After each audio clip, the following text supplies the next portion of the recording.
I'm Katie Powell from Sing Without Limits, and this is the Vocal Power Hour.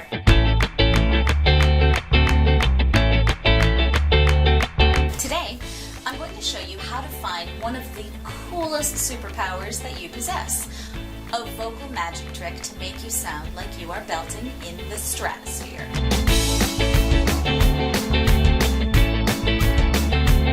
That's right, you already have this power. You just needed me to tell you about it.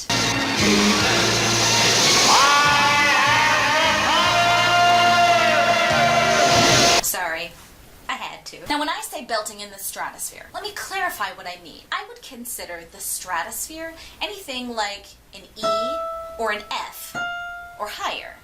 And it's totally okay if your definition of super high or stratosphere is either lower or higher than that. For me personally, I can very comfortably belt a D any day of the week, even Tuesdays. I can belt higher than that, but it's not always refined sounding, and that's when I turn to this little trick I made up that I like to call Mix Like Belt, which is like a magician's version of sleight of hand, only for your voice. It's a magic belt.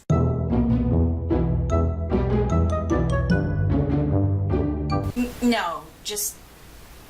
Okay, let's jump into the how-to. Now I'm going to pick a fairly high pitch on the piano, and I want you to think about that pitch, and without actually belting it, unless you really want to and your neighbors are on vacation, I want you to tell me all the steps that you would take in detail before attempting to belt something that high. I want you to consider all the things that would be physically necessary for a sound like that to escape your body. On purpose, that is. Ready? Here's your pitch. Go! Oh, don't worry about me. I have hold music.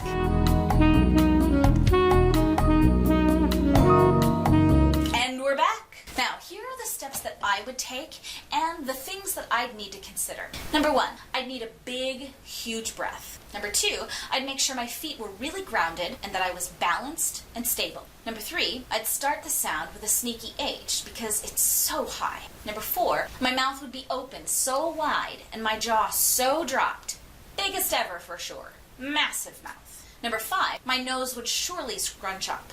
Now this isn't a technical necessity, but it happens automatically for me on really high stuff.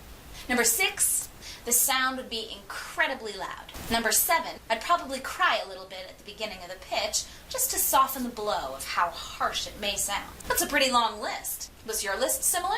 Great. Now let's talk about what would happen if you were to just mix this same pitch. In fact, try it. Would you need a huge breath? No. Would you need to be extremely grounded? Not any more than usual. Would you need that sneaky H? Probably not. Maybe. Could that sound come out of you without having the hugest mouth on earth? Very likely. Scrunchy nose? Maybe. Would the sound be as loud as if you were belting it? Absolutely not. No way. Would you need the cry? Would there be any blow to soften? Nope. Great. So why don't you just mix the note if it's obviously so much easier? Well, glad you asked, very attractive person. You can. But a normal mix is going to sound like your stunt double came in and sang that note for you. It won't sound consistent. Say you're singing a song that's really belty, and you're going to town belting. You get to this one note, and belting it is either super hard, or it's just not that pretty. And you don't have enough time to train yourself to make it pretty before you sing it in front of hordes of people. I mean, all of our gigs are in front of hordes of people, right? So, what are you gonna do? Let's get back to that pitch. This time, instead of belting it, or thinking about belting it, we're going to mix it. However, before you do that, you're going to do all those steps we talked about as if you were belting the pitch. But then you're going to mix it, like this. So, you're really mixing the pitch, but you're making it look like and sound like you are belting it. It's easy because you're mixing it.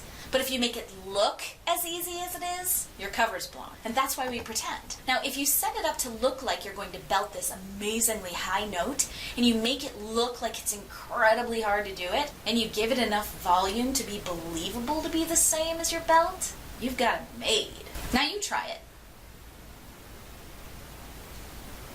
It's weird, right? Because you know you're not belting, but to the average listener who by the way, is not at all thinking about whether or not you're belting because they're happy to be out hearing someone sing and not at home watching TV, well, you'll still sound like you're belting. In other words, you won't sound like you ran out of steam for that top note, which is something that the average listener would notice. And what's important to note here is that you will never fool yourself.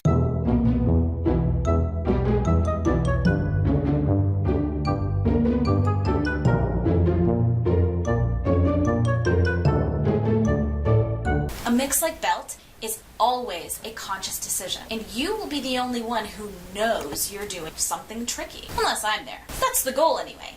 I mean, the trick here is to do all the physical and effectual things you would do if you were belting the note, so it looks like you are belting. It's like tour de force mixing, and once you master it, you'll have a stellar secret in your back pocket. Story time! I was once auditioning for a regional opening of a new musical, and the character I got called back to sing for had to belt unbelievable notes.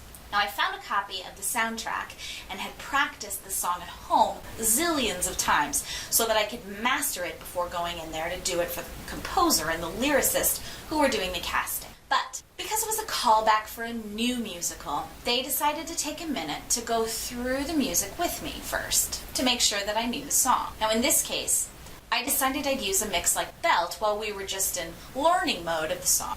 I didn't really see the point of belting my face off while I was supposedly just learning the song. But then when they were done with the teaching part of the song, they looked at each other and said with excitement, "Well, we've got another fabulous belter on our hands." Now, the other belter that they were referring to was the girl who originated the role, the girl that I heard on the recording that I tracked down before my callback, who performed in all the workshops and off-Broadway.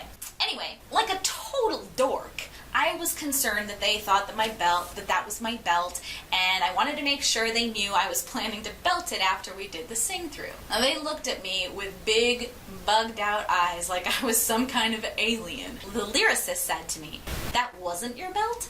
Well, let's hear your belt." So I belted the song for them, and they hired me on the spot. But they thought that I was belting it the first time, and likely would have cast me based on just my mix-like-belt version of the song. That's how incredibly cool this tool is in your singing. You can use it in things like masking a random high note that you just don't want to ruin with the harshness of a super high belt. You can use it when you are practicing a big song over and over and over again, and you want to have plenty of endurance to get through it all. You can use it when you are singing in a smaller space and you want to give the illusion of belting without having to blast people's ears off. And you can use it if you just don't want to belt. It slices, it dices, it juliennes fries, and even removes the tufts of stains. Just kidding. But it is super flexible.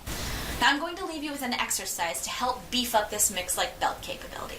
I want you to sing this. Hey ya! First in a belt, and then in a mix that is so strong that it looks and sounds like you are belting. Now remember that list of things that you would do to belt it. In this exercise, you'll do each one twice, so that you have the experience of belting to rely on first. You can use that experience to recreate the illusion of belting when you mix it the second time, like this. Hey ya! Hey ya!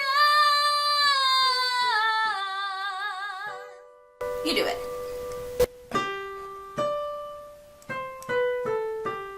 Now mix like belt. Awesome.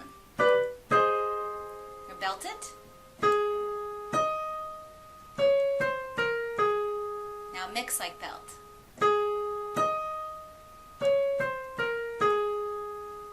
If you can't belt the top note moving forward, just belt the bottom one and mix the top, or you can just do mix like belt twice and try and make it louder or bigger or more convincing the second time. Belt. Mix like belt.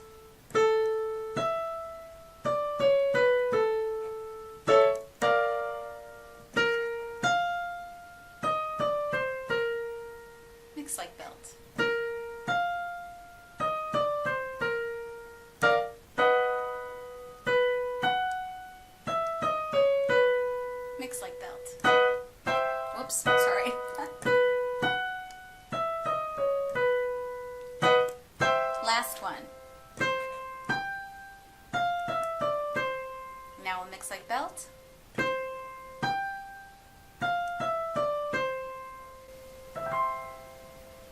Fantastic!